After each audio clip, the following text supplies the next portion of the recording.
বালাসোরের মধ্যে সবথেকে ভাইরাল জায়গা হচ্ছে এই যে নদীর পাড়টা দেখতে পাচ্ছেন আমার পিছনে, এইটা আসলে যারা এই ঘোল খেতে আসে বহু দূর দূরান্ত থেকে, তারা এই জায়গাটা যদি একটু ভ্রমণ না করে তাহলে কিন্তু সেটা ওয়ান কাইন্ড অফ আসলে অসম্পূর্ণই রয়ে যায়। এই যে এখানে এক ঝাঁক পাখি দেখতে পাচ্ছেন, এরাও কিন্তু আসলে দূর দূরান্ত থেকে হয়তো ছুটে আসছে, ছবি তুলতেছে আর নিজেদের একটা স্মৃতি সংরক্ষণ করতেছে। তো আমাদের হচ্ছে সময় পেলেই আসলে এই জায়গাটাতে ভ্রমণে আসা উচিত।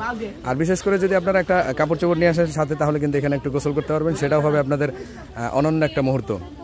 অতএব অবশ্যই খুব বেশি লেট না করে অবশ্যই চলে আসবেন বালাসোরের এখানে। ঘোল খেতে খেতে অবশ্য স্নান করে নেবেন, শুদ্ধ স্নান, যেটা আপনাদের কি আপনাদের স্কিপ করার কোনো ওয়ে নাই। এই যে পানির কালারটা দেখে কিন্তু আসলে একেবারে গোসল করার একটা তীব্র আকাঙ্ক্ষা তৈরি হয়েছে, কিন্তু কিচ্ছু করার নেই।